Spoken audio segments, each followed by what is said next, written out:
ये basic concept of chemistry, ठीक है।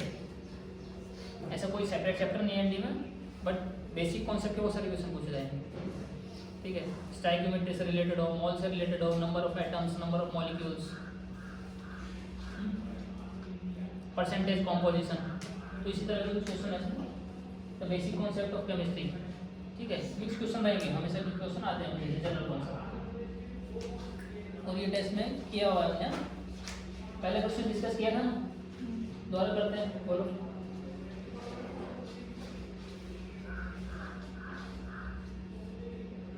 क्या पूछा पहले क्वेश्चन में? Pressure of an ideal gas undergoing isothermal, isothermal नाम सुन के क्या दिमाग में आएगा? टेम्परेचर कांस्टेंट है, टेम्परेचर कैसा है? Constant, then change is increased by 10%। pressure of an iron gas undergoing reaction, pressure कितना चेंज हो गया भाई? 10% से इंक्रीज हो गया। Means if initial pressure is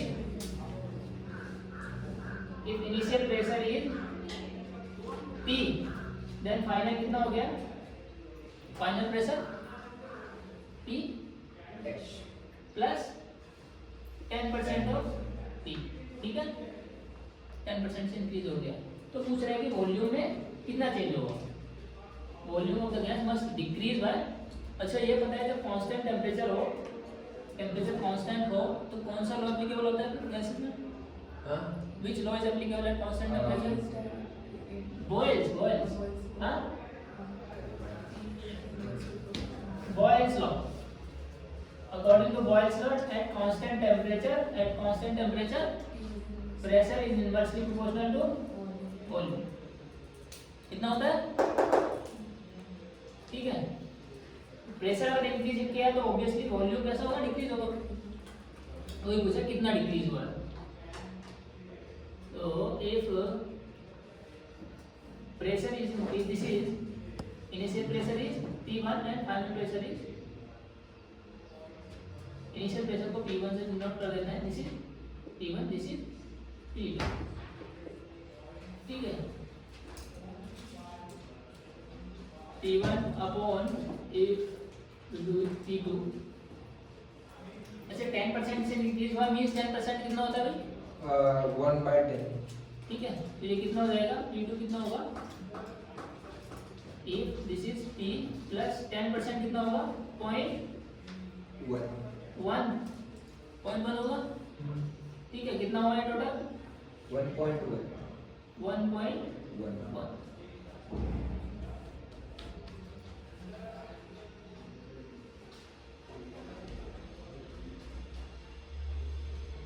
ठीक है, कोई डाउट है यहाँ पे? P1 का कितना हो गया भाई? 10% इंक्रीज हो गया, तो you put the ratio here, ये कितना होगा? V2 by V1 होगा, P1 equals to P2, तो put the value here, P1 is P1, P2 is 1.1 P1, clear?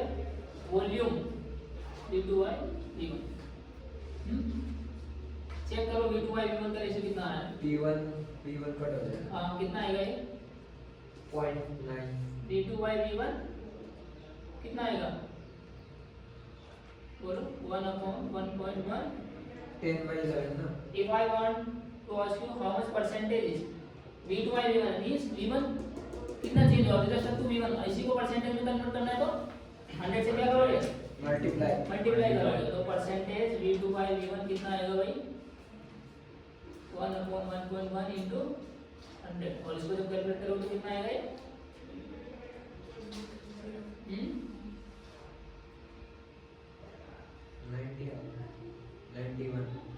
91 है, कुछ मिस्टेक हो गया? 91 आ रहा है, डेल्टा पूछना है। This is V2 by V1। अच्छा चेंज कितना होता है? हमसे पूछा है चेंज कितना होता है, तो चेंज के लिए क्या करेंगे इसको? फाइनल माइनस इनिशियल, हमको V2 कैलकुलेट कर लेते हैं ना यहाँ पे, इनिशियल माइनस फाइनल। क्या करोगे चेंज के लिए? क्या करोगे भाई? डिक्रीज, फाइनल में से इनिशियल माइनस कर दो। अच्छा ऐसे कर लेते हैं कि V2 by V1 कितना परसेंटेज आएगा? ये कितना आएगा? 91। 91%। ठीक है, 100 से कितना हो गया, कितना कम हो गया भाई, 100 से कितना कम हो गया, 91 पे आ गया। तो कितना चेंज हुआ यहाँ पे, चेंज कितना हुआ वॉल्यूम में, 9% का चेंज हुआ। ऐसे कर सकते हो, ठीक है। परसेंटेज चेंज बताना है, या तो पहले कैलकुलेट कर लो V2 कितना, V1 कितना है, या डायरेक्ट रेशियो से पता करके कितना परसेंटेज बचा है अभी इनिशियल से कितना हो गया। तो कितना 91 पे आ गया, मींस पहले जो भी होगा उसका 9% से डाउन हो गया। जैसे वॉल्यूम को आपने, सॉरी प्रेशर को आपने 10% इंक्रीज किया। नेक्स्ट पढ़ो, नेक्स्ट और कीजिए। अरे इसमें डाउट है किसी को कोई? नेक्स्ट पढ़ो कोई, second question. Number of aluminum ions present in 54 gram of aluminum. Atomic weight 27 each.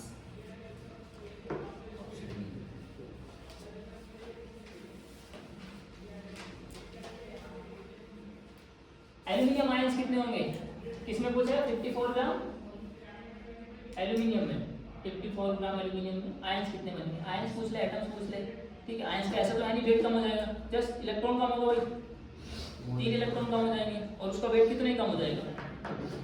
हाँ, आयंस की बात करें, एटम्स की बात करें, तो एल्यूमिनियम का मास कितना होता है भाई, एटॉमिक मास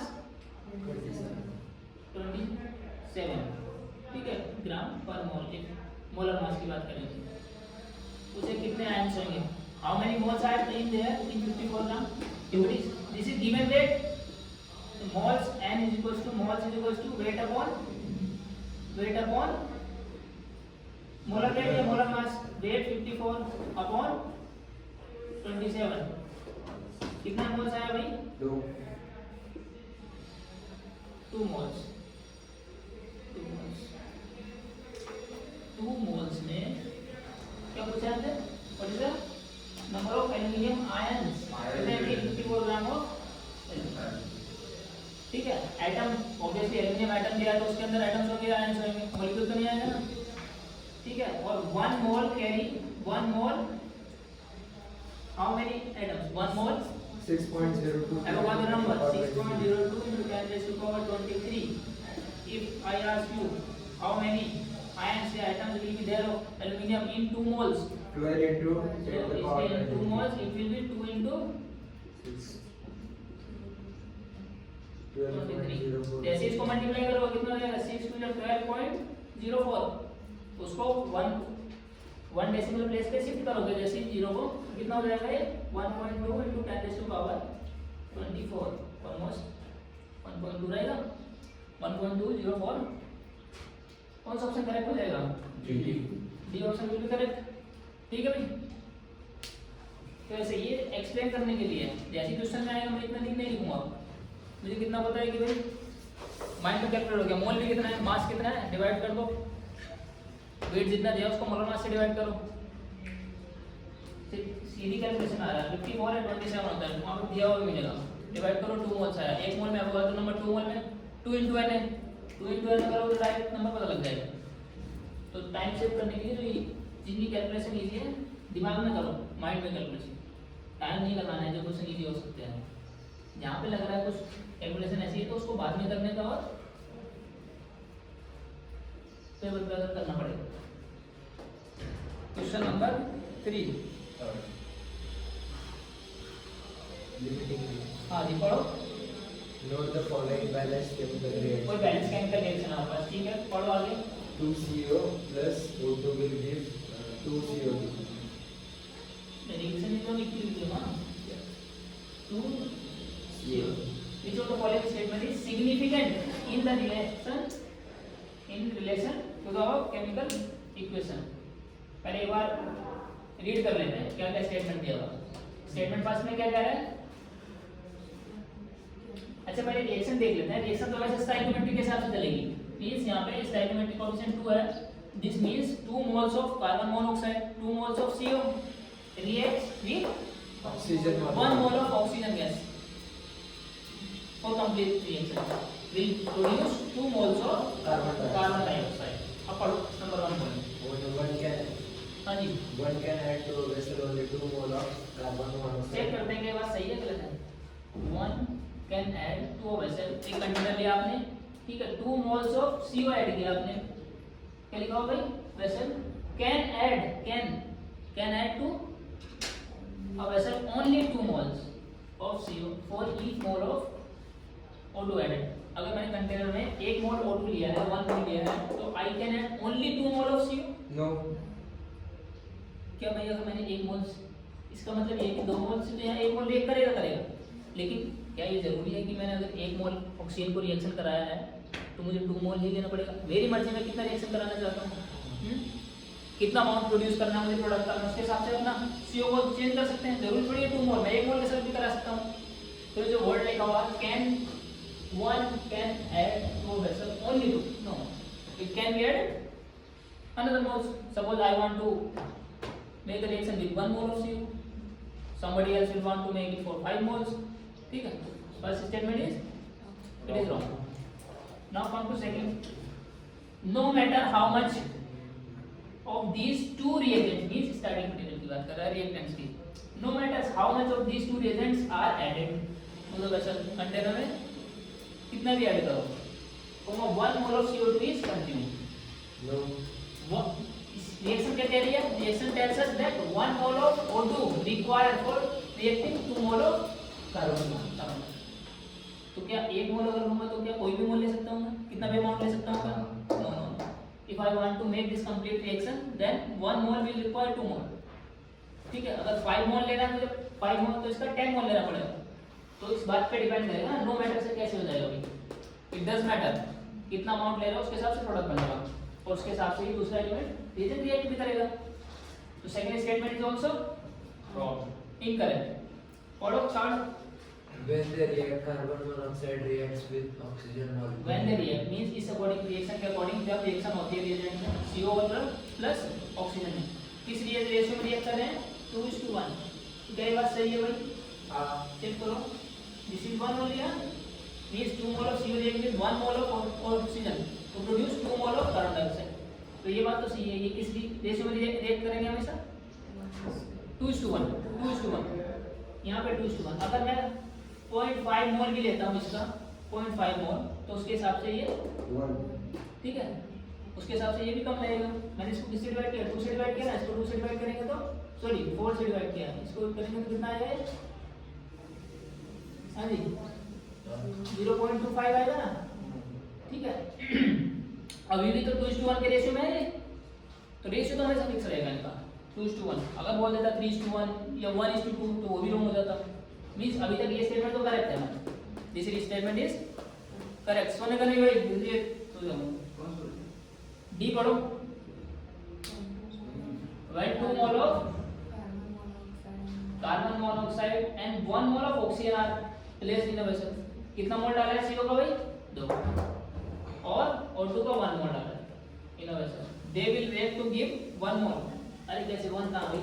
अगर 2 मोल डालोगे 1 मोल डालोगे it will produce 2 mole. तो ये स्टेटमेंट तो गलत हो गया ना, ये कह रहा है 1 मोल. तो दिस इज इनकरेक्ट. कौन सा ऑप्शन करेक्ट है भाई? C option is correct. अरे समझ में आया क्या? स्टाइकियोमेट्री का क्वेश्चन था, सिंपल स्टाइकियोमेट्री का. अरे ऐसे क्वेश्चन कर लोगे, ऐसे क्वेश्चन मिलेंगे भाई, ऐसे क्वेश्चन मिलेंगे. कुछ क्वेश्चन किसी और रिएक्शन भी पूछ देगा. Stoichiometry tells us the standard moles, how means किस रेशियो में रिएक्शन आगे चलेगा. कौन लिमिटिंग रिएजेंट होगा? अभी आएगा क्वेश्चन लिमिटिंग रिएजेंट का बीच में ना. जो पहले खत्म हो जाएगा, कंज्यूम हो जाएगा, वो लिमिट हो जाएगा, लिमिट कर देगा रिएक्शन को, तो that will be act as limiting reagent. जो ज्यादा अमाउंट में है तो एक्सेस अमाउंट, एक्सेस रिएजेंट बोलते हैं उसको. ठीक है, आगे चले भाई.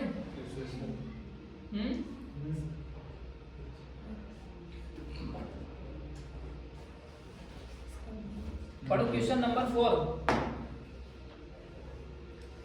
कितना इजी क्वेश्चन है बताओ ये? 42 में पूछा है ना. सोने का ये पढ़े.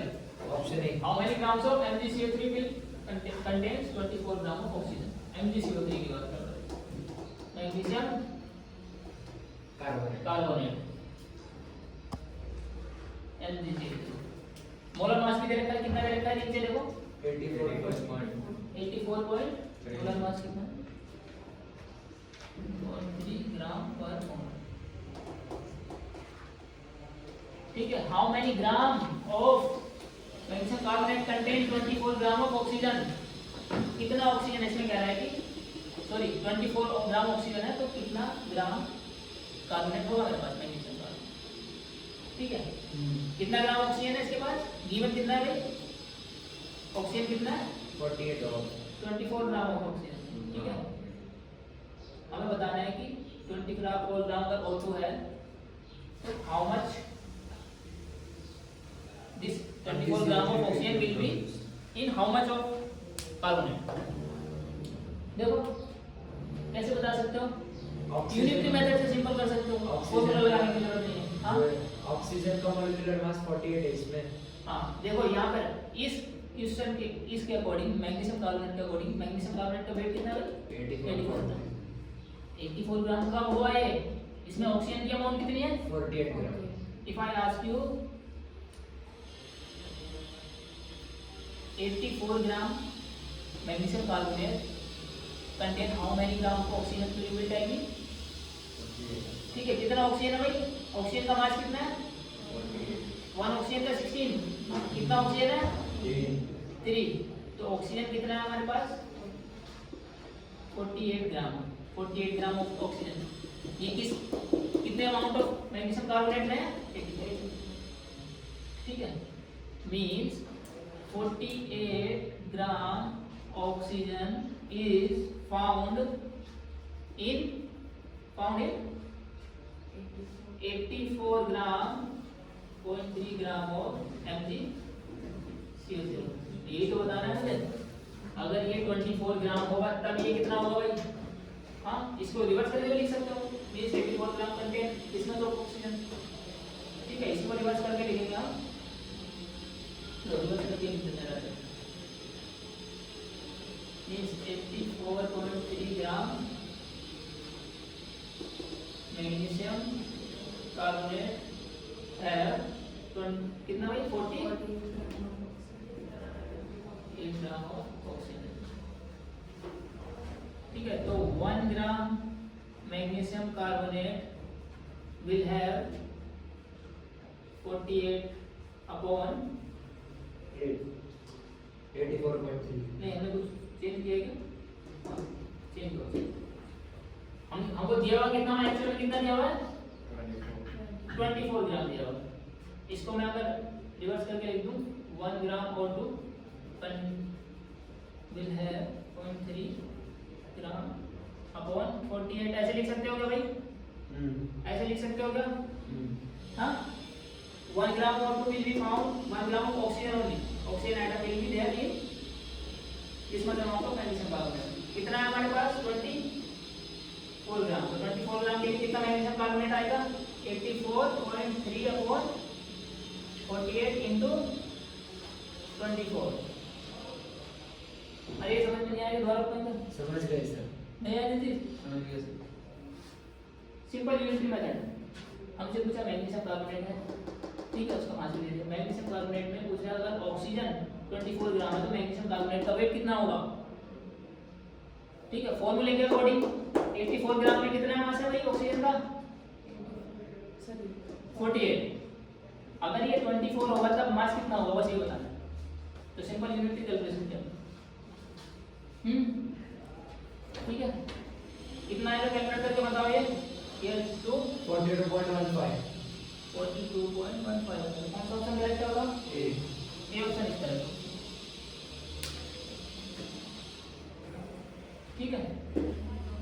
ये समझाने के लिए सिर्फ 1-2 लाइन में कर सकते हो ये, आधी कैलकुलेशन माइंड में, ठीक है।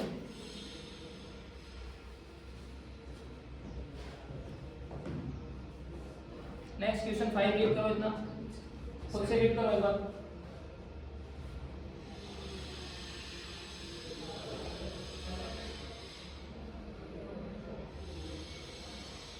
Option B. बी पार्टी बताएगा सी क्यों नहीं है,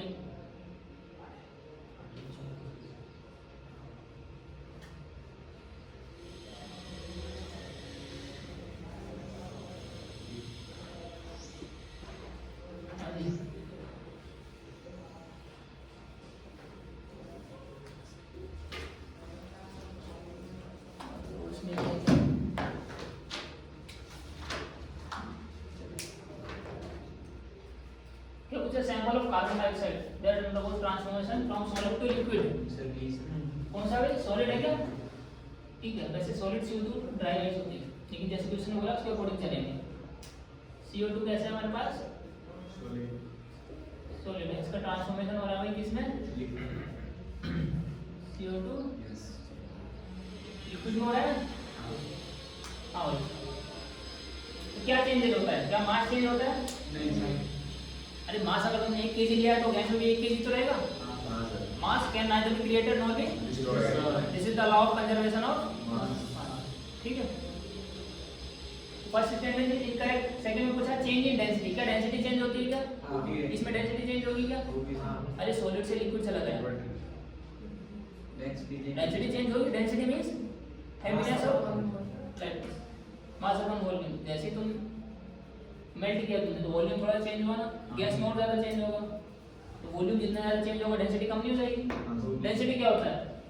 मास अपॉन मास तो चेंज नहीं हो, लेकिन वॉल्यूम तो चेंज हो रहा है। अरे ये लिक्विड में गया थोड़ा सा वॉल्यूम चेंज नहीं हो गया? यस सर सॉलिड का पार्टिकल क्लोज होता है, लिक्विड में थोड़ा और गैप होता है, स्पेसिंग। गैप में सबसे ज्यादा स्पेसिंग।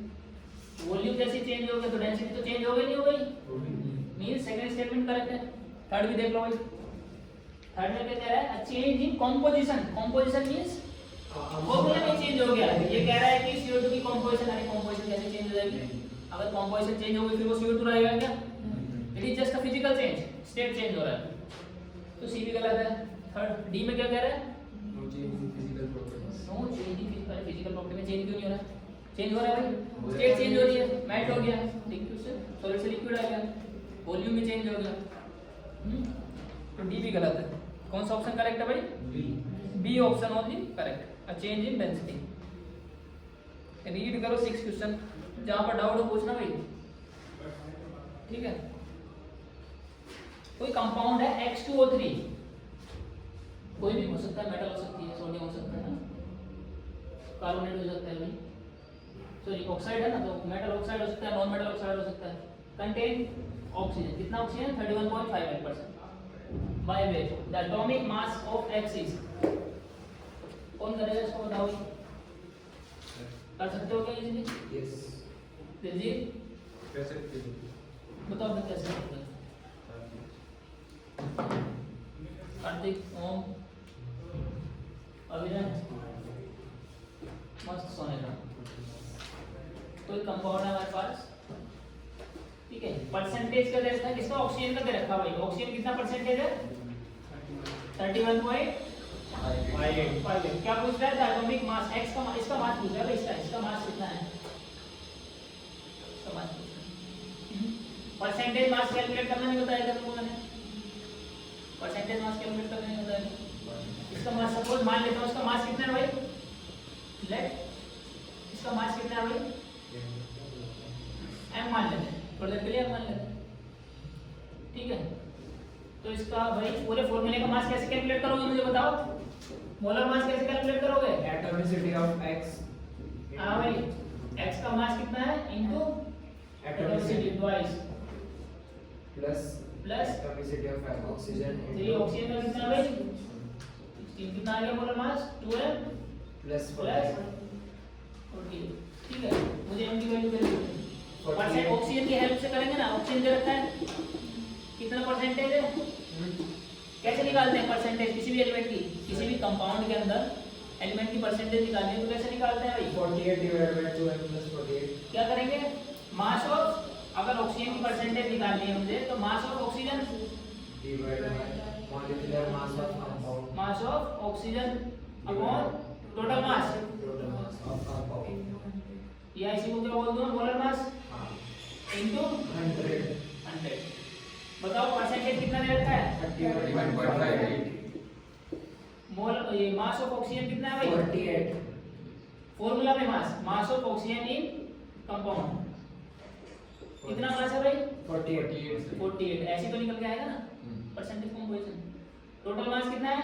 2m प्लस 48 तो ये इक्वेशन टेबल की m की वैल्यू मास ही बदल जाएगा इनटू 100। हां तो जस्ट चेक इट, कितना बनेगा भाई ये?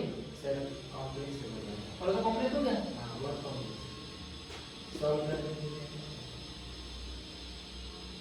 इजी कैसे कर सकते हो उसको बताओ। वो पहले 2m प्लस 48 को 2 से डिवाइड कर दें। ठीक है कर सकते हैं। m प्लस कितना रहेगा m प्लस 24, m प्लस 24 आ जाएगा, फिर से मल्टीप्लाई करनी पड़ेगी मुझे। हाँ हाँ नहीं तो 4 ठीक है तो इसको लिख सकते हैं 31.5 is equals to 4800 upon 2400 divide by m plus 24 m plus 24, यहाँ पे 2 से डिवाइड करना पड़ेगा ना 2400 तो ये अब इसको कैलकुलेट कर सकते हैं, यहाँ से m की वैल्यू आ जाएगी। m equals to 2400 divided by 31.5 हाँ इसको जब लिख देंगे इसको डिवाइड कर देंगे यहाँ से 31 से डिवाइड करोगे इसको कितना आएगा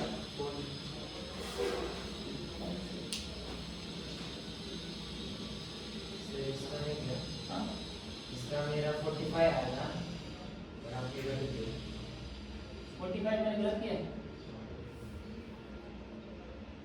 इसका आंसर सी आएगा।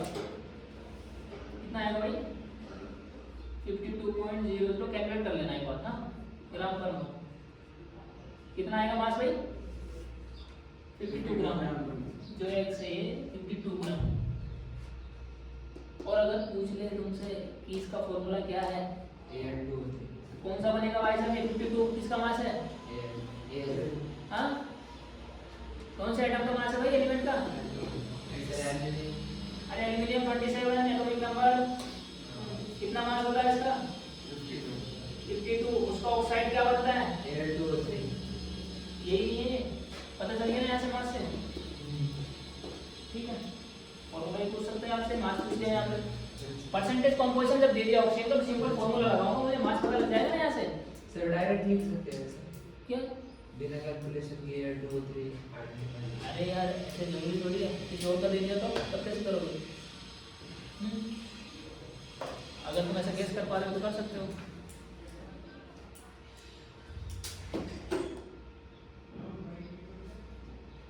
बोरोन का नहीं हो सकता क्या बोरोन का भी तो हो सकता है Fe2O3 भी हो सकता है बट 56 इज नॉट अवेलेबल हाँ ठीक है वैसे गेस कर सकते हो कभी कभी जब इजी फॉर्मूला दिया हो और तुमको ऑप्शन ऐसे लग रहा हो कि हाँ एलिमिनेट फॉर्मूला अदरवाइज तुमको ऐसे करना पड़ेगा। अब तुमको एग्जाम में फॉर्मूला लिखने की जरूरत थोड़ी है तो माइंड में है ना फॉर्मूला मेरे तो ऐसे पर वैल्यू पुट करके बस करना सर किसी का आइसोटोप का भी फॉर्मूला आइसोटोप का कर सकते हैं ठीक है। अरे बताना है कुछ और इसमें जगह इसको भाई ओरियन का लिख ले और नेक्स्ट रीड करो question number 7। If the reaction of 1.0 mol NH3 and 1.0 mol O2 4 NH3 plus 5 O2 will give 4 nitrogen monoxide plus 6 water is carried to completion then क्या होगा ऑप्शन पढ़ लो एक बार ऑप्शन से पता लगेगा करना क्या है। although O2 is consumed 4.4 mol nitrogen monoxide is produced 1.5 mol of water is produced reaction का डाटा बताना है भाई कितना मोल दिया है और उसके हिसाब से कितना प्रोड्यूस होगा या कंज्यूम होगा कुछ नहीं होगा। कौन सी रिएक्शन है भाई ये अमोनिया है कितना मोल है रिएक्शन के हिसाब से देखते हैं गैस प्लस 5 और 2 gas so this gives 4 NO 4 NO gas plus 6 water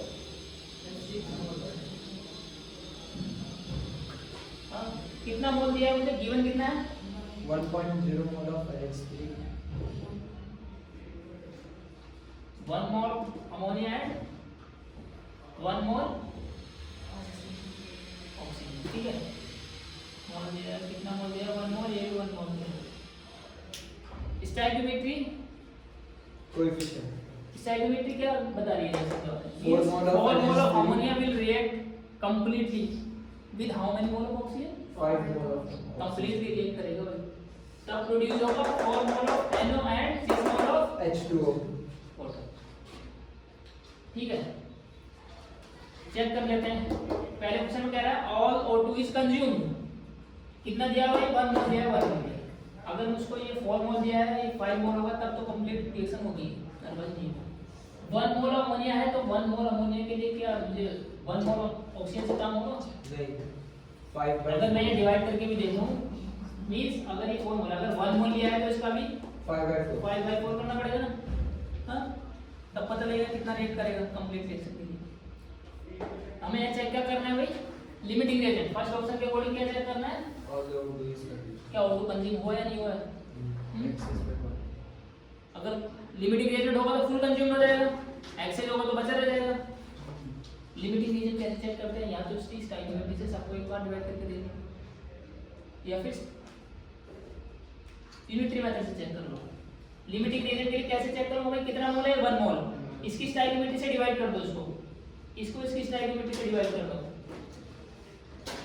कितना मोल आया है, कितना आ रहा है भाई, 0.25 आएगा क्या, इसको डिवाइड करो तो कितना आएगा, 0.2 हां 0.2 0.2, ठीक है। लिमिटिंग रिएजेंट निकालने के लिए उसकी स्टोइकियोमेट्री से मोल में डायरेक्ट डिवाइड करो, ठीक है। चेक करो इसमें विच इज कितना है, 1.25 है, 1.2। यहाँ से इन दोनों में देखो कौन बड़ा है भाई, which is greater, 0.2 means this is in excess excess, this is in limiting limit limit में है, ठीक है। Means this is limiting reagent, ये रिएक्शन में कंज्यूम हो जाएगा पहले, एक्सेस वाला जो है वो अनरिएक्टेड बचा रह जाएगा, ठीक है भाई। लिमिटिंग रिएजेंट चेक करने के लिए जो स्टोइकियोमेट्री है, मोल को डिवाइड कर दो स्टोइकियोमेट्री से, तो you will be easily differentiate whether which is limiting reagent which is excess reagent। Solve करने को जी बताओ कौन लिमिट में है, ऑक्सीजन लिमिट में है या फिर अमोनिया लिमिटिंग में है, ऑक्सीजन सप्लाई लिमिटेड है, ऑक्सीजन पहले खत्म हो जाएगा, जो एक्स्ट्रा अमाउंट में रिएजेंट है दूसरा वो बचा रह जाएगा। और यहाँ पर क्या बोला है, हाँ, all the O2 is consumed, तो ये बात तो सही हो गई नहीं भाई, जो लिमिटिंग में वो तो सारा खत्म हो जाएगा। अगर ये पहले स्टेटमेंट में बोलता था all the ammonia is consumed तो गलत हो जाता, all the O2 is consumed, ये बात सही है भाई, अरे सही है नहीं है, सिर्फ लिमिटिंग रिएजेंट से पता चल जाएगा। स्टोइकियोमेट्री से डिवाइड करो मोल्स को, जो नंबर आएगा उसको देख लो कौन बड़ा है कौन छोटा है, smaller will be limiting reagent. कह रहे हैं कि 4 मोल, इसको भी चेक करो, 4 mole of NO gas is produced, अरे जब 1 मोल इसका रिएक्ट करेगा, 1 मोल रिएक्ट करेगा तो इसका कितना बनेगा भाई, 4/4 मतलब 1 हाँ। mole of N 4 थोड़ी बनेगा, ये तो कब बन रहा है 4 मोल, जब 4 मोल अमोनिया रिएक्ट कर रहा है 5 मोल O2 के साथ, तब बनेगा 4 मोल, तो ये भी गलत हो गया, ये गलत है ये सही है। 1 मोल 1.5 mole of H2O is produced, अरे जब 4 मोल रिएक्ट करेगा 5 के साथ तो कितना बनेगा 6, और जब 1 मोल के साथ रिएक्ट करेगा मींस कितना कंज्यूम हुआ। अब रिएक्शन किसके हिसाब से चलेगी हमेशा, लिमिटिंग रिएजेंट के हिसाब से, लिमिटिंग रिएजेंट जितना भी है उसके हिसाब से चलेगी। लिमिटिंग रिएजेंट कितना दिया हुआ था हमें, 1 मोल, कितना दिया हुआ था 1 मोल, ठीक है। 1 मोल पूरा कंज्यूम हो जाएगा, मींस 5 और 2 कितना दे रहा है भाई 6 वाटर मॉलिक्यूल, और कितना हो रहा है 1.5 mole of O2 will produce.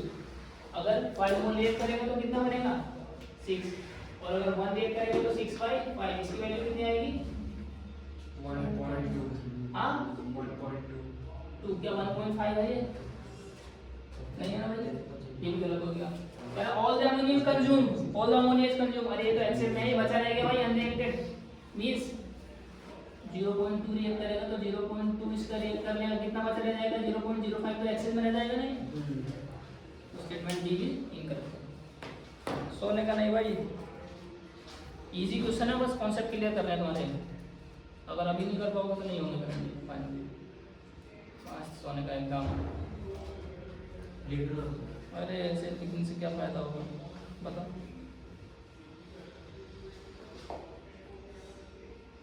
ठीक है भाई, नेक्स्ट देखो क्वेश्चन नंबर 8। चेक करो,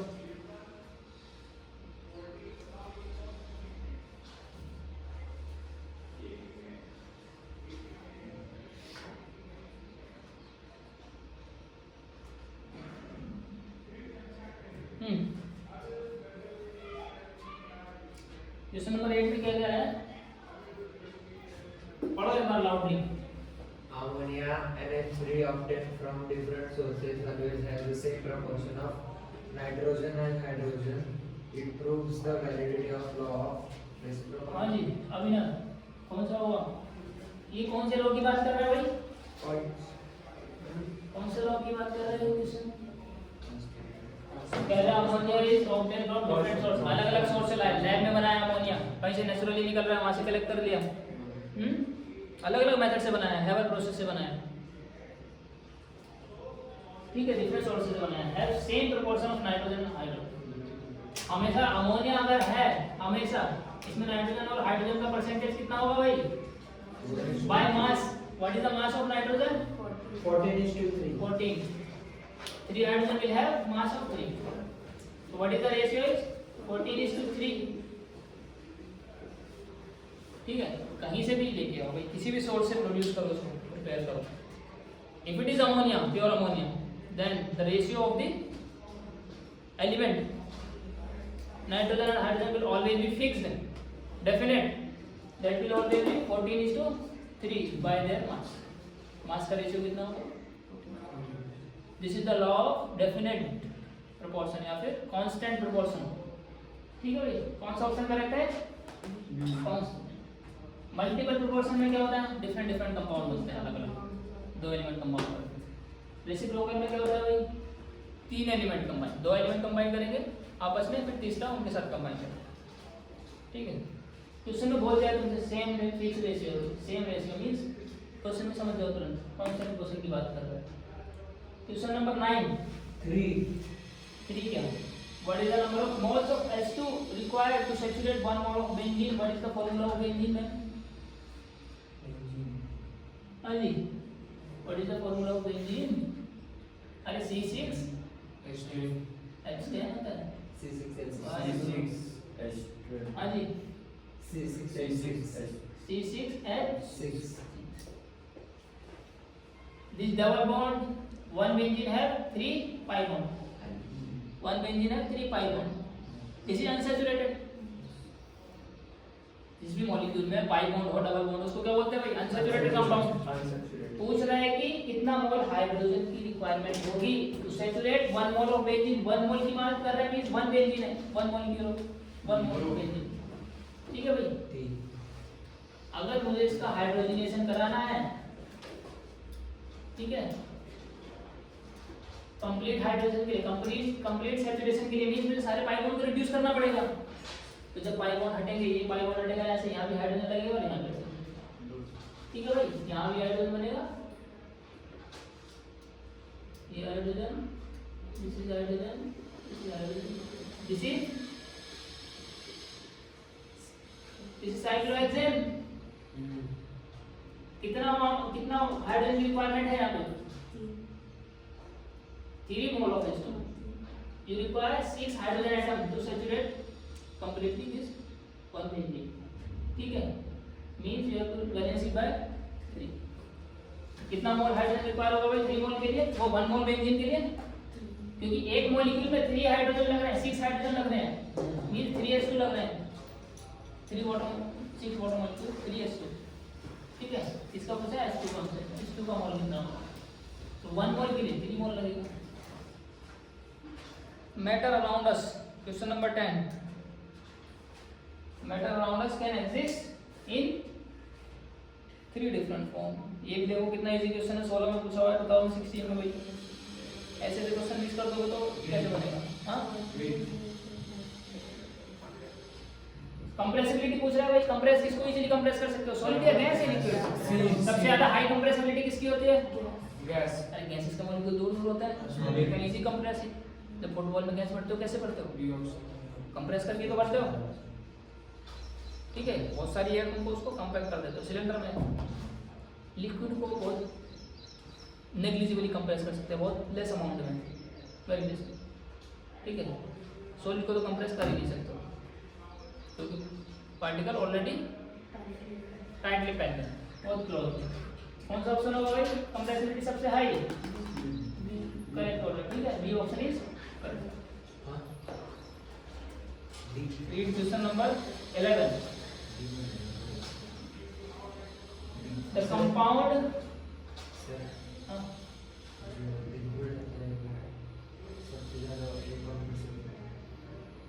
incompressible is solid.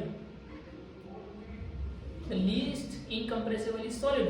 अरे solid के पार्टिकल ज्यादा क्लोज है ना. कंप्रेस करने का मतलब क्या है? अगर आपके पास this is the molecule of liquid and this is the molecule of gas. क्या मैंने सही रिप्रेजेंटेशन बनाया कि भाई? ये पास होंगे सॉलिड के molecule. This is solid, this is liquid. ठीक है, ये तो टाइप पैक्ड है. और गैस क्या अगर मैं बनाना चाहूँ, ठीक है भाई. अब बताओ कंप्रेस करने का क्या मतलब है? मींस प्रेशर लगा के तुम इनको पास लेके आ रहे हो, कॉम्पैक्ट कर रहे हो. तो सबसे ज्यादा ऑलरेडी पैक्ड है तो इसको compress means solid are negligibly compress. और इसको कंप्रेस करना इजी नहीं कर सकते. लिक्विड को बहुत स्मॉल अमाउंट में थोड़ा बहुत कर सकते हो. High largely they are incompressible, but extreme condition में थोड़ा बहुत अमाउंट में, कुछ अमाउंट में कंप्रेस कर सकते हो. Gas are highly compressible. ठीक है, पार्टिकल में स्पेस इतना दो ज्यादा इंटर पार्टिकल स्पेस, क्योंकि फोर्स कम है इनके पार्टिकल के बीच में. अरे समझेगा? पढ़ो next question number 11. 20 gram of common salt is dissolved in 180 gram of water. What is the mass percentage of salt in the solution? 10%. What is the Mass percentage of salt in the solution. Option C. Mass percentage क्या होता है भाई? Mass of salt. Mass percentage mass by, अरे यही तो होता है. ये W by W, weight by wait. हाँ, कैसे बताते हो बताओ? इनटू 100 होता नहीं होता ये? होता है. कैसे निकालते हैं इसको? Mass of one element divided by mass of. Mass percentage कैसे निकालते हैं भाई? Mass of element. हाँ, किसका पूछा हमसे?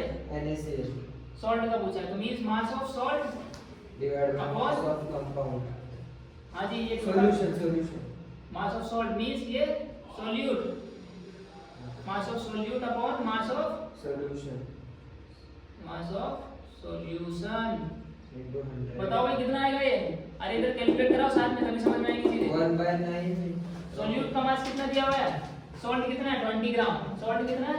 20 ग्राम. मास ऑफ सॉल्यूशन कितना है भाई? 200.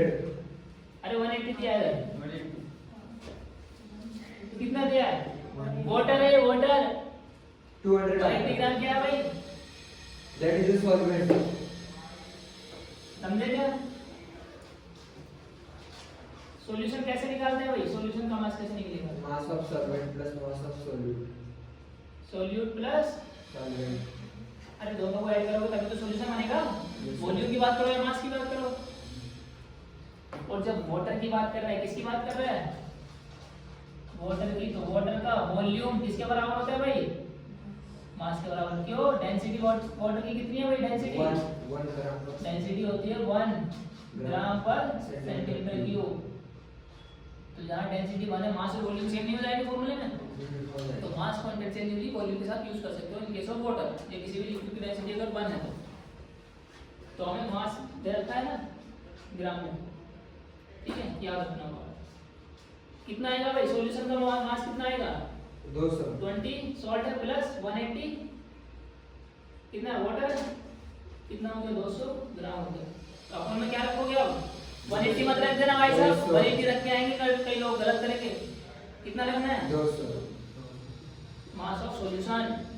अरे जब परसेंटेज कंपोजिशन कराएंगे W by V, mass by volume, mass percentage, volume by volume, V by V, तब बताई दीजिए बात ना. क्या नहीं बताई तुम लोगों को? इनटू 100 तो बोला तो परसेंटेज के लिए कितना आ गया ये? 10%. It is 1. कितना आ गया भाई ये? 10%. कहीं पे मिस्टेक कर रहे हो क्या? सर बराबर है ना? 0 सर आपने जीरो. अच्छा तो ये मिस्टेक हो गया ना. ठीक है भाई, ये कितना आएगा? 10 से डिवाइड करोगे इधर कितना? 10%.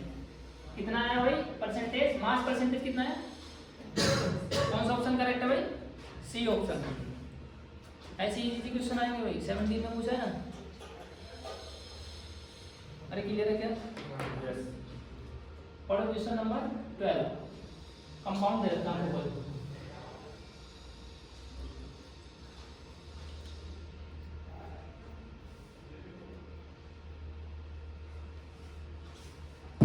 स्टेटमेंट में पूछा है क्वेश्चन कह रहा है कि 22 आइटम है के पास मॉलिक्यूल कौन सा मॉलिक्यूल है भैया C6H12 और C6H12 लगता है कोई साइकिल एग्जाम में कुछ लगा है जो भी है मॉलिक्यूल हमको क्या बताना है भाई स्टेटमेंट करेक्ट है नहीं है अरे समझ में आया क्या सॉल्व हां जो इंपॉर्टेंट पॉइंट लगे लिखते रहना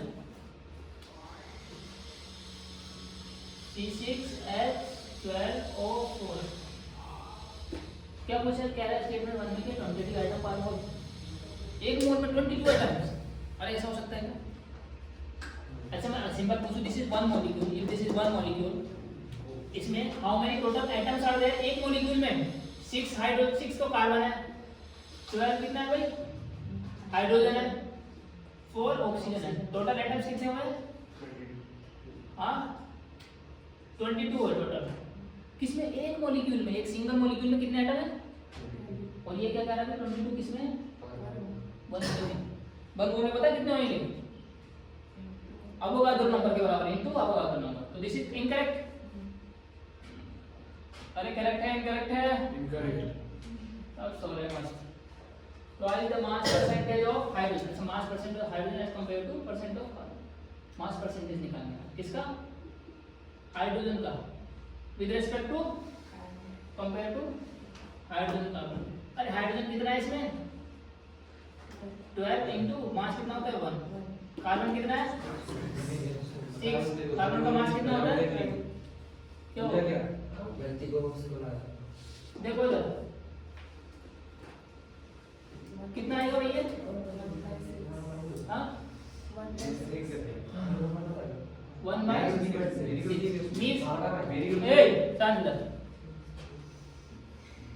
क्या बोल रहे हैं कि twice the mass of hydrogen as compare to mass of hydrogen twice कहां है नहीं दिस 1/6 ठीक है नेक्स्ट क्या बोल रहे हैं 6 सी में क्या बोल रहे हैं 6 mass of carbon carbon as compare to Mass present of ये बात तो सही लग रही है इसका उल्टा बोल रहा है ना कितना है कार्बन का 6 into 12 Twelve into one. ये 12 into 1 One.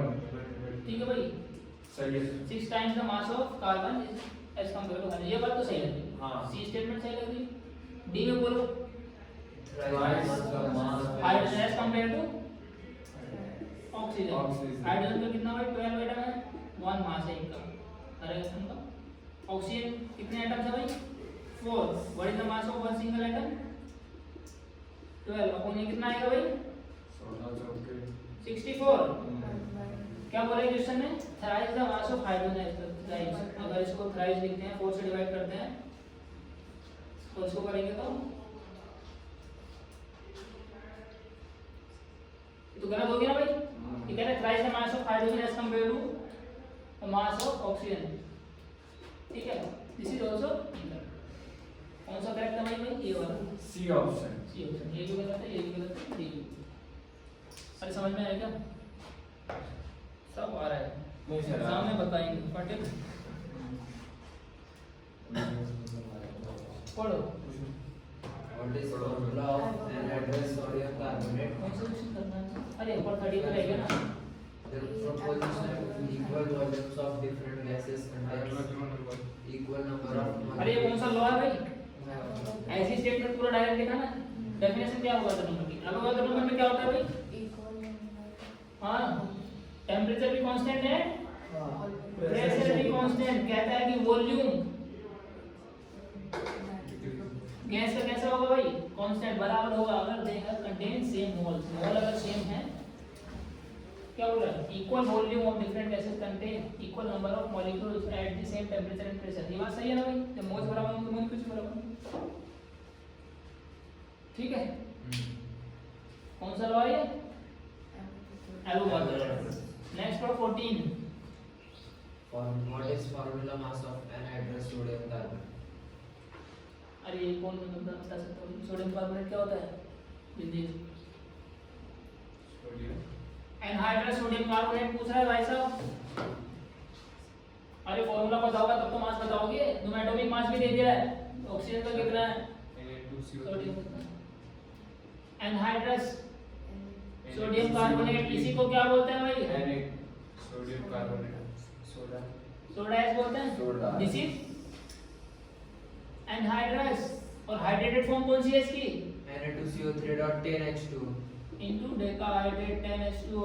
इसको क्या बोलते हैं भाई? गॉसिप सोडा ये कैसी फॉर्म है भाई? Hydrated hydrated form means water है। यहाँ पे कितना वाटर है? 10 वाटर ऑफ क्रिस्टलाइजेशन। 10 वाट हमसे क्या पूछा है क्वेश्चन में? इसका क्या पूछा है भाई? एटॉमिक मास पूछा है। एटॉमिक मास पूछा है। क्या पूछा है? Formula mass. सिंगल फॉर्मूले का मास बताना है भाई। सिंगल फॉर्मूले का मींस एक मॉलिक्यूल का तो you. Atomic mass unit you में बताओ कितना हो गया? 23 प्लस 12 कार्बन का ऑक्सीजन 3 ऑक्सीजन है। How many what is the mass of 1 oxygen? 16। कितना मास आया भाई? फॉर्मूला मास बताओ। 35 प्लस अरे ऐड करो। This is 48 plus 12 plus 23 add करो कितना हो गया भाई? 5 8 3 हाँ भाई 4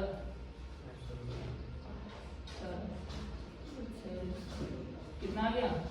83 कौन सा सही है? सर सी ऑप्शन सही है गलत है?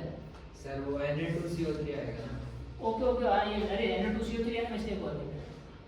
Na2CO3 23 प्लस 23 करोगे ना 106 इसका ट्वाइस कर दो कितना आएगा ये? 106 हाँ 23 और ऐड करोगे तो कितना आएगा? 106 यूनिट या AMU एटॉमिक मास। कौन सा ऑप्शन करेक्ट है भाई? अरे बी ऑप्शन करेक्ट है। Na2CO3 लिखने में मिस्टेक हो गया था। लिखा Na2CO3 same formula hydrated and anhydrated. बोलो 18 में पूछा है क्वेश्चन भाई। 18 की सेकंड एग्जाम अरे इसी टाइप के तो क्वेश्चन आएंगे ना। थोड़ा सा चेंज रहेगा पैटर्न तो सेम ही रहेगा। यस टॉपिक सेम है तो टॉपिक से क्वेश्चन ऐसे ही बनेंगे। ठीक है सेम कॉन्सेप्ट अगर यहाँ लगा तो वहाँ भी लग जाएंगे। प्रैक्टिस जितनी कर लोगे नए क्वेश्चन को टैकल करने की तो हो जाएंगे। पढ़ो 15 क्वेश्चन है। लंबा सा लग रहा है लेकिन इजी क्वेश्चन है भाई। पढ़ के देखो एक बार बस समझने का इसको। पढ़ो खुद से पढ़ो एक बार।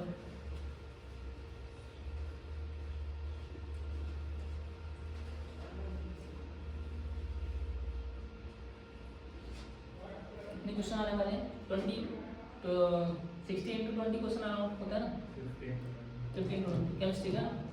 तो मुझे लगता है कि एक या दो क्वेश्चन ऐसे हो सकते हैं वही जो तुम्हारे थोड़ा सा जनरल साइंस बेस्ड पूछ ले। ठीक है 1 2 या 3 क्वेश्चन आ सकते हैं लेकिन ज़्यादा क्वेश्चन ऐसे साइंस बेस्ड होंगे केमिस्ट्री बेस्ड होंगे। तुम बता सकते हो इजीली। जो कोई ऐसा क्वेश्चन पूछ ले तुम्हें साइंस जनरल साइंस से रिलेटेड नहीं पता है तब तो ठीक है 2-3 क्वेश्चन हो सकते हैं ऐसे। लेकिन मोस्टली सब ये केमिस्ट्री बेस्ड होंगे। ये इजी है तो बता ही सकते हो।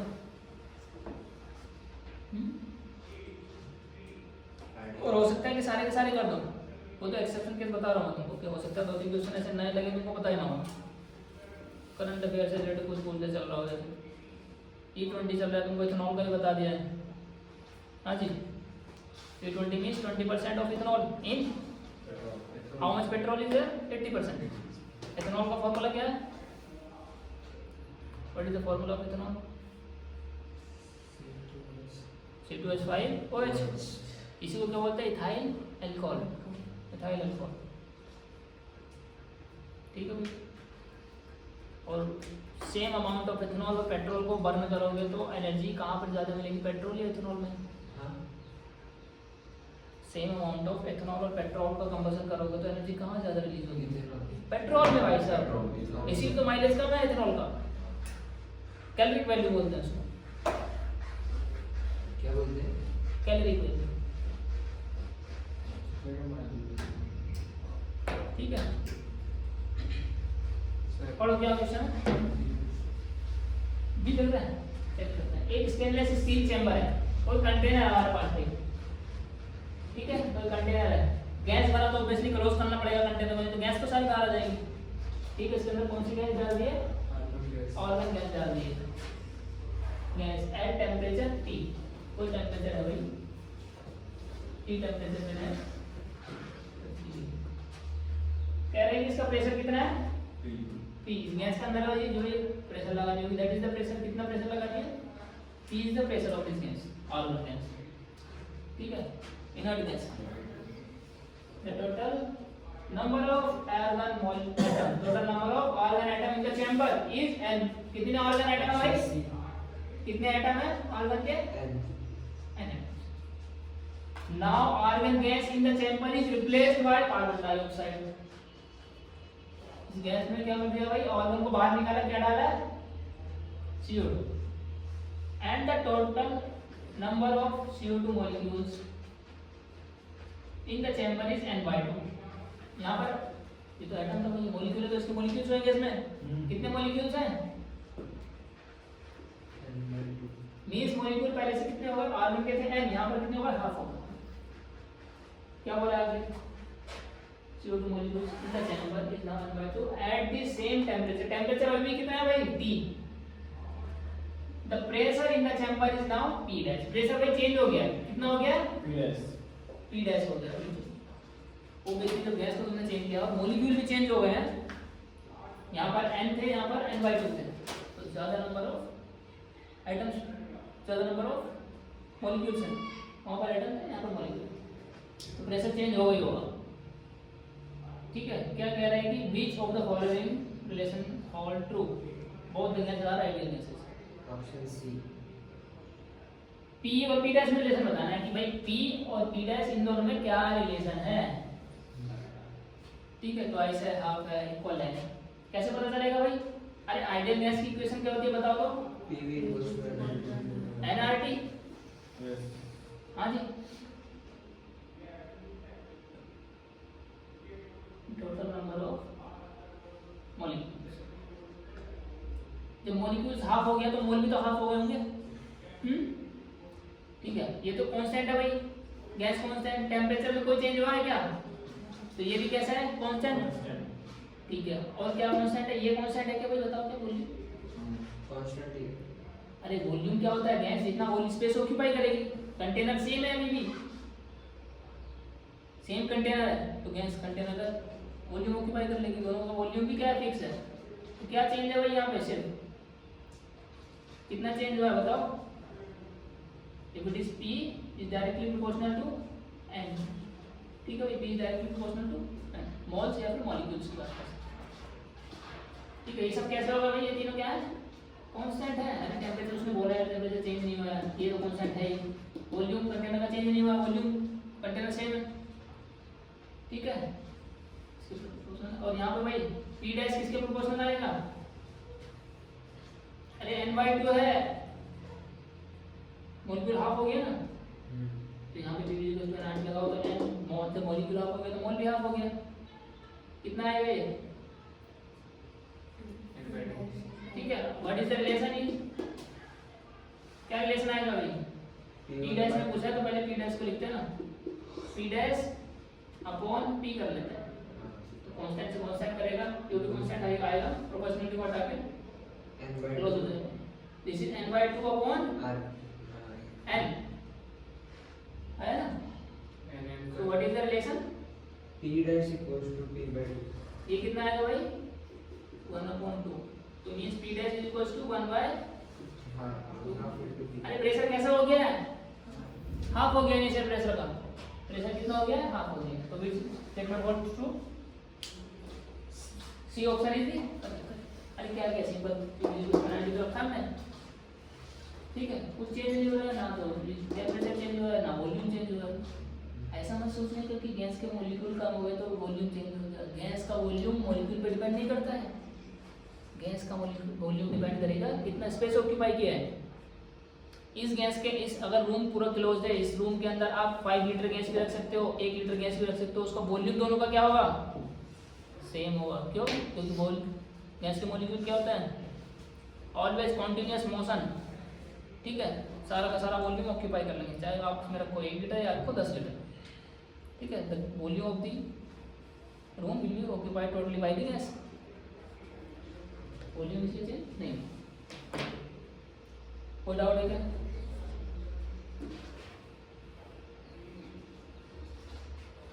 अरे टफ तो नहीं लग रहे हैं, तो कॉन्सेप्ट अगर क्लियर रहेंगे तो टफ मिलेंगे। ठीक है, कुछ भी है नहीं तो यूज नहीं करेगा, अगर फॉर्मूला भी यूज करना है तो बड़ा सिंपल सा फॉर्मूला की जरूरत पड़ती है आप लोगों को।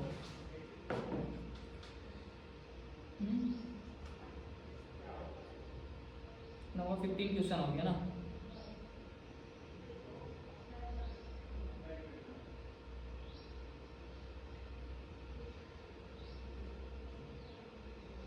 Come to question number 16.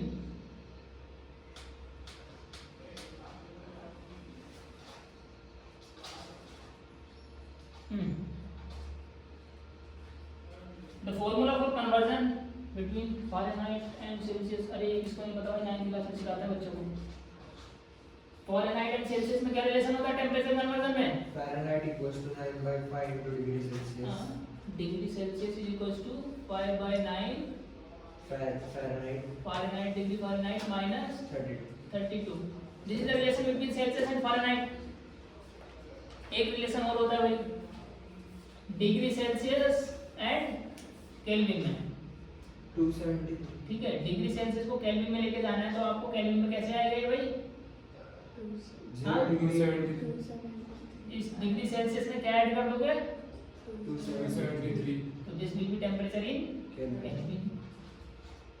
पूरे टेंपरेचर कन्वर्जन के लिए बस देख दो छोटे से फॉर्मूले यूज करते हैं। सेल्सियस केल्विन वाला तो ऐसे माइंड में भी कर सकते हो, माइनस करके ऐड करके। सेल्सियस में पूछेगा तो माइनस कर दोगे, केल्विन में पूछेगा तो ऐड कर दोगे सेल्सियस में। ठीक है, नोट कर लो अगर नहीं कहीं भी डाउट होगा। क्या पूछे हमसे? हमको फॉर्मूले जनरल अपने याद है भाई, हमसे हमें क्वेश्चन में जो स्टेटमेंट लिख के दे दिया उसके पास उस पर स्टिक रहना है हमको। अभी हमको अपना फॉर्मूला यूज नहीं करना है। हमको क्या हो रहा है क्वेश्चन में? The formula for conversion between Fahrenheit and Celsius is, इसको मॉडिफाई कर रखा है, मॉडिफाई कर रखा है इसी को। तो इसके अकॉर्डिंग बता दीजिए भाई क्या बोल रहा है। What is the factor x, x क्या होगा? हाँ जी, तो अपनी जो इक्वेशन उससे कंपेयर कर लेते हैं इसको। अरे सेल्सियस और फारेनहाइट में फॉर्मूला तो एक ही रहेगा, अलग इसको मैं अगर डिवाइड करके लिख दूं भाई, तो शिफ्ट करके लिख दूं तो रिलेशन थोड़ी चेंज हो जाएगा। हाँ, तो कंपेयर कर ले उससे।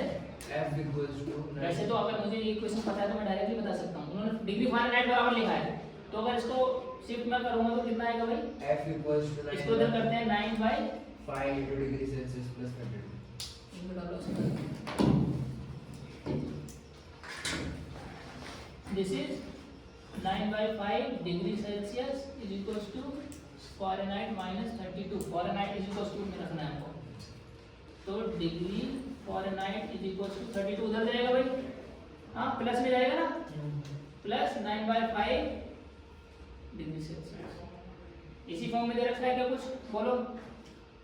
Degree Fahrenheit is equals to, इसको ऐसे लिख दूं, प्लस 9/5 को कितना लिख सकते हैं?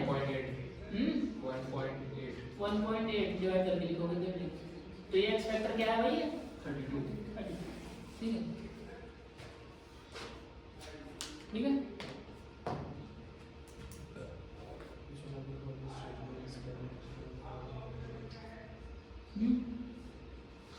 कोई डाउट है क्या? 9 दिन में पूछा था।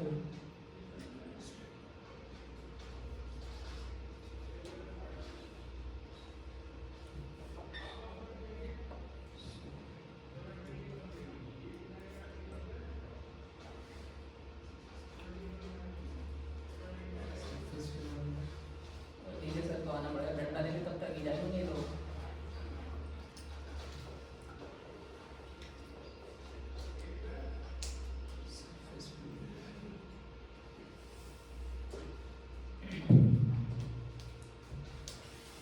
This time they will recall in the exam hall, in the exam hall.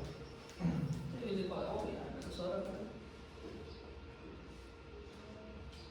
Don't lose hope man, practice करते रहो बस।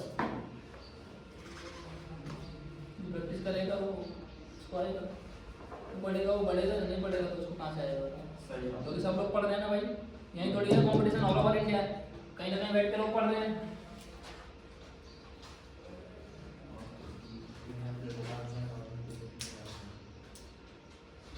देखो क्या पूछा अभी, कौन सा करेक्ट है statement, statement which of the following is correct. Boiling, बहुत boiling and evaporation are surface phenomena, ये बात सही है कभी? नहीं। हाँ, ये बात बताई थी ना तुमको? अरे boiling is a surface phenomena, sorry boiling is a bulk phenomena, boiling is D option. And evaporation is surface ठीक है भाई। अगर यहाँ पे तुम आप बॉईल भी नहीं कर रहे हो, तुमने वाटर को डाल दिया थोड़ा सा, ठीक है, अरे ड्राई करते हो कपड़े, यहाँ बॉइलिंग करते हो जाके सरफेस से कपड़ों को फैला के डालते हो ताकि सरफेस एरिया बढ़ जाए। जो भी भाई लिक्विड है आपका ये, ठीक है, जो भी इवेपोरेशन होगा सरफेस से होगा या इनसाइड बल्ब से होगा? ऑब्वियसली सरफेस से होगा। तो सरफेस पे जो मॉलिक्यूल आते रहेंगे वो क्या है, इवेपोरेट होते रहेंगे, फिर जो इवेपोरेट हो जाएंगे वहाँ पे नए मॉलिक्यूल आ जाएंगे अंदर से सरफेस पे, वो इवेपोरेट होते रहेंगे धीरे धीरे।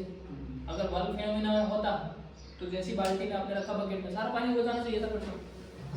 वो कैसे कर सकते हैं भाई? हीट करके, मींस बॉइलिंग पॉइंट पे, एट बॉइलिंग पॉइंट हीट करके तो बल्ब फिनोमेना सारा इवेपोरेट कर सकते हो इसे। तो boiling is a bulk phenomena and evaporation is a surface. D option. कौन सा ऑप्शन करेक्ट है? D. Boiling is a bulk phenomena, evaporation, हां डी ऑप्शन इज करेक्ट। ठीक है, नेक्स्ट पढ़ो भाई। Net movement of water from a dilute to a concentrated solution, osmosis थोड़ा selective permanent, कोई भी एसएमई शॉर्ट में लिखते select semi permeable membrane, SPM, semi permeable membrane.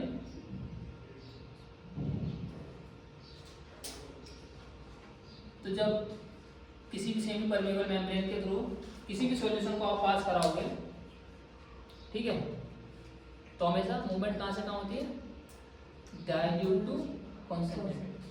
ऐसा नहीं समझना कि कॉन्सेंट्रेशन ज़्यादा है तो यहाँ से मूवमेंट होगी। सॉल्वेंट पार्टिकल को सिर्फ अलाउ करती है semi permeable membrane, this is the chamber, if this is the chamber and यहाँ पे आपने कोई परमेबल मेम्ब्रेन लगाई है, सेमी परमेबल मेम्ब्रेन, ठीक है भाई। जैसे रेजिन्स, किशमिश की जो सेल होती है वो काम करती है सेमी परमेबल मेम्ब्रेन का। पानी में डाल के रखो गिलास में रात भर, फूल के मोटी, क्या गया बाहर से पानी अंदर गया नहीं गया? बाहर से पानी अंदर गया। जब बाहर से गया, अरे अंदर तो किशमिश है, उसमें अंदर मिनरल्स भी है, अलग कंपाउंड्स हैं, वो आप सिर्फ आपने उसके गिलास में क्या था? पानी का, वाटर। तो वाटर अंदर गया या फिर मिनरल्स की साइड से अंदर आया, बाहर आया वाटर? कहाँ से आया भाई? ठीक है, वाटर गया इनसाइड, क्रॉस करके साइड में। वाटर क्या सॉल्वेंट है? सॉल्वेंट है। क्या प्योर वाटर में आपकी कंसंट्रेशन हाई चाहिए होती है? अरे ठीक है, कंसंट्रेशन ओनली वाटर था, तो मींस जब भी ऑस्मोसिस होगा कहाँ से होगा? Low concentration to high concentration, low concentration to high concentration. इसी को क्या बोल देते हैं भाई? लो कंसंट्रेशन मींस डाइल्यूटेड, और ये क्या हो गया? Concentrated, dilute to concentrated. जब रिवर्स ऑस्मोसिस होता है, रिवर्स को, इसी को रिवर्स करने के लिए क्या लगाते हैं? पंप, जो आरओ में यूज करते हैं। तो अगर पूछ ले आरओ में सॉल्यूशन में पार्टिकल किस साइड से किस साइड फ्लो करते हैं, तो वहां कहां से भाई? High concentration to low. High concentration खुद नहीं जाएंगे, हमें प्रेशर लगाना पड़ेगा, उसी को क्या बोलते हैं? Osmotic pressure.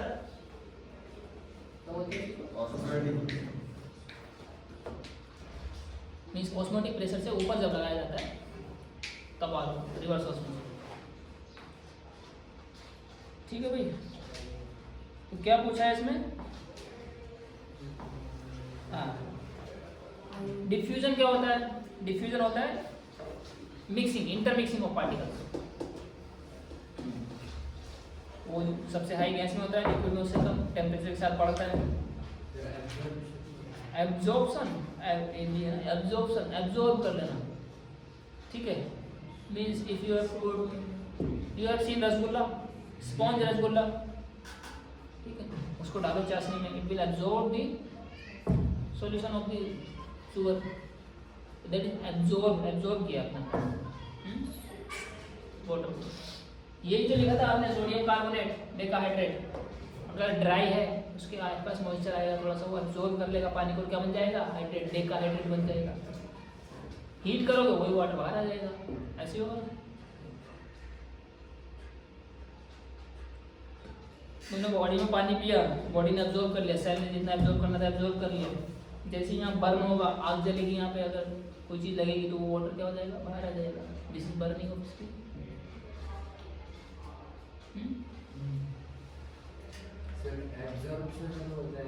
एब्जॉर्प्शन अलग होता है, एडजॉर्प्शन अलग होता है। Adsorption is a surface phenomena, absorption is a bulk phenomena. Sponge ने, रसगुल्ले ने पूरा एब्जॉर्ब किया था इनसाइड, एडजॉर्ब जब होगा सरफेस पे होगा, हमेशा सरफेस पे, ठीक है। यहाँ पर अगर मैंने थोड़ा सा पानी को ड्रॉप किया है तो वो सरफेस पे पड़ा रहेगा, ठीक है। सरफेस, अगर सरफेस की if it is surface different means like can bond like hydrogen bond कर सकती है तो उस पर अटैच हो जाएगा सरफेस पे, अंदर नहीं जाएगा, बल्क में नहीं जाएगा, इनसाइड। अगर इनसाइड से लगा हो तो एब्जॉर्प्शन हो जाएगा, फिर एब्जॉर्ब हो जाएगा। एडजॉर्प्शन ओनली सरफेस पे।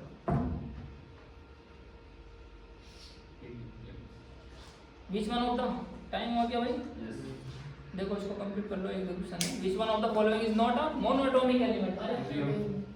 अरे कॉपर भी मोनोएटॉमिक है भाई, हीलियम भी मोनोएटॉमिक है। आयोडीन कैसे रहता है हमेशा, अरे सारे के सारे halogen F2Cl2 Br2 it is. Barium क्या होता है, ये सब मोनोएटॉमिक। जैसे हाइड्रोजन H2 की फॉर्म में रहता है, it is diatomic. Ozone O3 की फॉर्म में रहता है, इट इज ट्राइटोमिक। तो इसमें 3 का नंबर है। देखो टेम्परेचर 3113 फ़ारेनहाइट पूछा है, केल्विन में कितना होगा। फ़ारेनहाइट से पहले फॉर्मूला लगाओगे सेल्सियस में आ जाएगा। फ़ारेनहाइट में दिया 113 रखोगे सेल्सियस आ जाएगा। पूछा है केल्विन, सेल्सियस में क्या कर दोगे भाई, केल्विन के लिए केल्विन बताना है, कर लोगे इतना, ठीक है। Most fundamental characteristics, which is the most fundamental characteristics of element. Melting point है क्या, एटॉमिक नंबर है क्या, एटॉमिक वेट है क्या, कलर है। मोस्ट फंडामेंटल जिसका पूरी पीरियोडिक टेबल डिजाइन हमारी मॉडल पीरियोडिक टेबल सर ये ऑप्शन, ठीक है। नहीं ये एटॉमिक नंबर उसका कितना आएगा 318। हां चेक करना है कौन कितना आएगा, ठीक है। तो 313 आएगा, 318 आएगा या 335, इसमें डी आएगा। सी ए और डी में से कुछ ऑप्शन होगा, डी आएगा ये है ना, चेक करो जरा डिवीजन है तो कितना फ़ारेनहाइट में 113, कितना रखेंगे यहाँ पे 113 माइनस 32 डिग्री सेल्सियस, नहीं ये आएगा 9, ठीक है भाई। इसको जब सॉल्व करोगे सर ये आ रहा है माइनस कराओ, कितना हो गया ये 81 into 5/9 कितना आएगा सेल्सियस में भाई 45 है डिग्री सेल्सियस में। इसमें 273 ऐड कर दो, 273 कितना आएगा ये 18 हाँ भाई 3 कितना आ गया केल्विन में, ठीक है। ए ऑप्शन लिख दो, ठीक है। नीचे वाला भी देखो टेम्परेचर पे भेजते हैं, लोवेस्ट पॉसिबल टेम्परेचर देख लो उसको भाई। Option D lowest possible temperature जिस थ्योरेटिकली पॉसिबल, ठीक है। नॉर्मल कंडीशन में हमारे पास नहीं है कुछ ऐसा। वही ये जो हीलियम है, लिक्विड हीलियम क्रायोकूलर यूज करके इसको लेके जा सकते हैं -270 के आसपास, -170। तो एब्सोल्यूट जीरो किसको बोलते हैं, this is absolute zero. Absolute zero means nothing but 0 kelvin. कितना भाई 0 केल्विन। 0 केल्विन का मतलब समझ रहे हो, -273 सेल्सियस किसके बराबर है भाई, अरे Celsius plus 273 Kelvin. If Kelvin is 0 Celsius कितना आएगा -273, ठीक है। Room temperature is 25 degree Celsius, -273 समझ रहे हो, it is 0 Kelvin equals to 0 Kelvin. तो याद रखना एब्सोल्यूट जीरो क्या है 0 केल्विन। और सेल्सियस में पूछेगा तो -273 से -273.15। ठीक है भाई, बाकी कर सकते हो, चेंज करना है फ़ारेनहाइट से सेल्सियस में। स्पेसिफिक हीट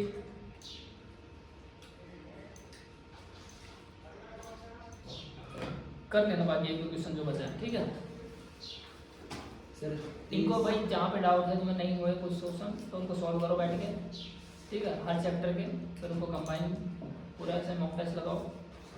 प्रैक्टिस इतनी जरूरी है, प्रैक्टिस अगर नहीं करोगे तो एग्जाम में प्रैक्टिस थोड़ी करोगे बैठ के, काम नहीं करेगा ब्रेन वहाँ पे।